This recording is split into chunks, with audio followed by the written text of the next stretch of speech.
Hey folks, it's John with KGTropicals.com. I'm here with my good friend Dave Warren. We're talking all about breeding the freshwater angelfish. We are on part 4. This episode, you might want to send the kids out of the room because this might get a little risque. We're going to talk about the moment of truth. We're going to talk about the spawning process. Now Dave had these golden angels behind us just spawned this morning, and I wish we could have got that on video, but we weren't here in time. So Dave, if you could just explain the process, explain how they do it. They're not mouth brooders like Africans are. These guys do it completely differently. Explain how they do it. Well, the first sign is prepping. What will happen is the female or the male will find a leaf, find a piece of slate, and they'll start prepping it. They will, as my wife says, they'll kiss it over and over again. This process can take a couple hours, it could take a couple of days depending on the fish, but they will prep the surface.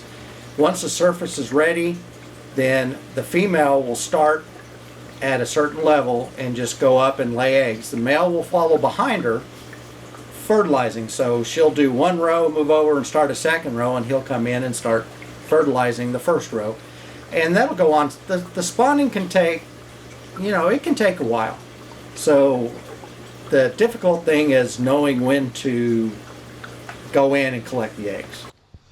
Okay, so we've got this really quick little video of angel spawning. We can't tell in this video which one is the male and which one's the female, but just as he described, the female will go vertically and lay a row of eggs.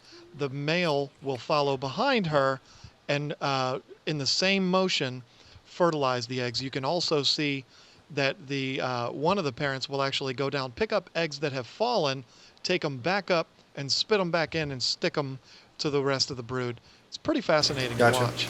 And that's something we're going to talk about in the next video, raising the fry. We're going to talk about whether to pull the eggs out and raise them on your own or let the parents do it. In this case, with these angels, Dave lets the parents do the job because they do a good job of it, but some parents don't, so we're going to talk about that. You mentioned in a couple of videos ago that you've got angels that breed like every 6-8 days, right, or whatever. But what is the typical length of time between spawnings? A good, healthy breeding pair, how often should they spawn? Usually, if you're collecting the eggs, they should spawn every 2 weeks.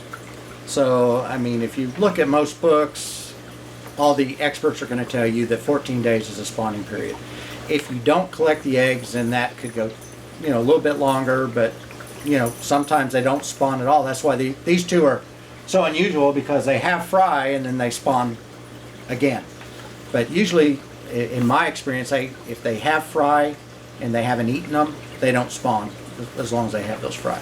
Now, he just mentioned eating the fry. I mean, it does happen. We're going to talk about that.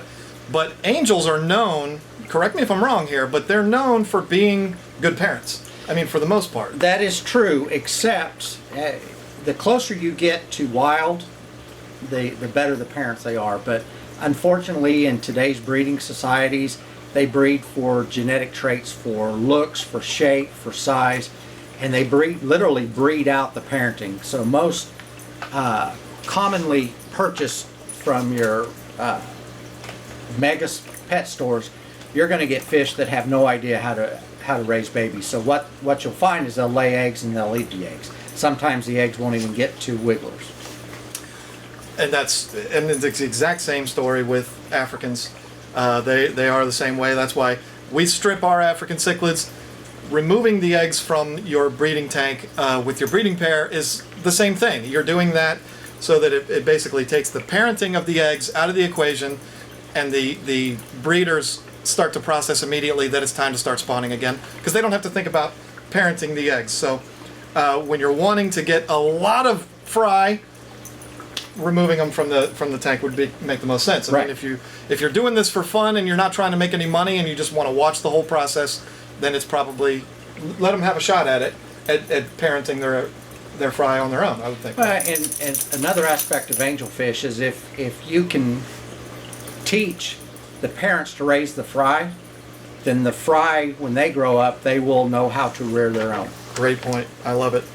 Now, is there anything, I know it's not as simple as putting romantic music on, but is there anything that you can do with angels to kind of spark things, induce things. I'm going to get the people. They're going to send me comments and they're going to say, I've had my angels for 6 months and they haven't spawned yet. Is there anything that you can do to try to cause a spark? Well, when an angel goes to spawn, it's very protective. So if you have them in a place where there's constant traffic walking back and forth, they're not going to spawn as readily. When you have you don't do water changes regularly, they're not going to spawn as much. If the temperature's not right, they're not going to spawn.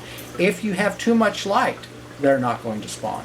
So there's a lot of aspects to it. The best way, if you're trying to raise angelfish, is like what I have. I've got them down in the basement, so the only one that comes down here is me, and I only come down to feed them, check them, and do water changes. So this particular pair, if the fry get larger, I will actually cover the tank so they don't see me walking back and forth. Because an angelfish will eat its fry if they feel threatened. They would rather eat them than have something else eat them.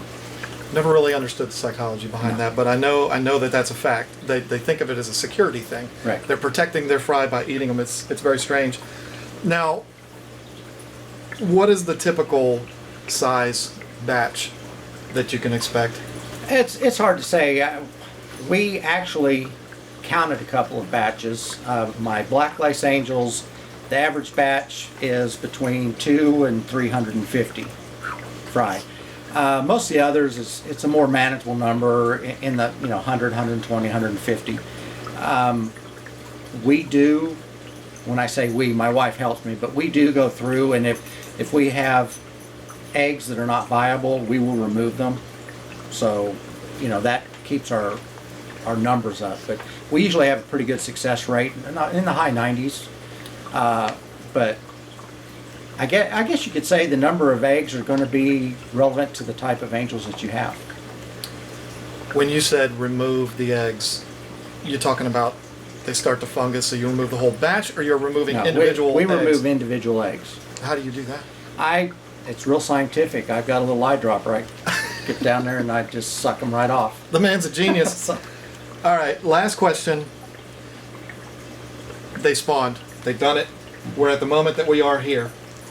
What's the first thing that the newbie angelfish breeder needs to do once they see that there's eggs in the tank? First you got to determine that you want fry. And the reason why I say that is the hardest work is from egg until you put them into the grow out tank. So if you are sure that you want fry, first thing you do, you don't take a chance, you remove the eggs into a smaller tank. And it's very simple to do that. These have laid on the slate, and if I were to take them out, I would just come over with a little bowl, and I'd just pick them up out of the bowl and move them over into a 5-gallon tank. And he's talking about the whole piece of slate, folks, Right. not the individual Right. eggs. So it's that simple. Then you put them into the 5-gallon bowl and wait till they start to grow. But it's not a bad thing. I mean, first of all, Dave said if you want to keep the fry, well, if you don't want to keep the fry, why are you watching these videos? But if you want to keep the fry, I mean, a lot of people are going to want to give the parents a shot first. I mean, is that... Depends on where you got them. If you go down to these mega pet stores that get their fish, and I'm not saying they're bad fish, but they're just... Yes, you are. It's okay. They're just farm raised, and they're really far away from their origin. But if you get those, there's a 90-95% chance they are not going to raise their babies. So remove the eggs. I'm only doing this as an experiment. Like I said, if I can get them to get their babies up to growing size, it saves me a ton of work. Sure. You don't have to be the parent. Right. If I can't, then they go over into the smaller tanks, and then I have to teach them how to swim, and I have to feed them, and it's a lot of work. It's time intensive. He gets in the water. Yeah. And he's like, come on, guys, swim, come on. He teaches them how to swim. That won't be on the video. I told you he's a genius. So. All right, so there we go. There we have it. We've talked about the actual moment of truth, how this whole thing goes down. In the next video, what are we talking about in the next video? I always have to do that. I don't remember because we're going to talk about raising the fry. That's right. We're going to talk about from right after the spawning has occurred to what's next and raising the fry all the way up to where they're sellable size. Then we're going to get into what to do with them once they are sellable size. We're covering everything here, folks, so this is going to be fun. Don't forget to subscribe to the channel so that you can see all the future episodes. I'm starting to have a hard time talking, so it's time to shut down. Thank you so much for watching. We'll see you next time. Dave, say goodbye. Goodbye.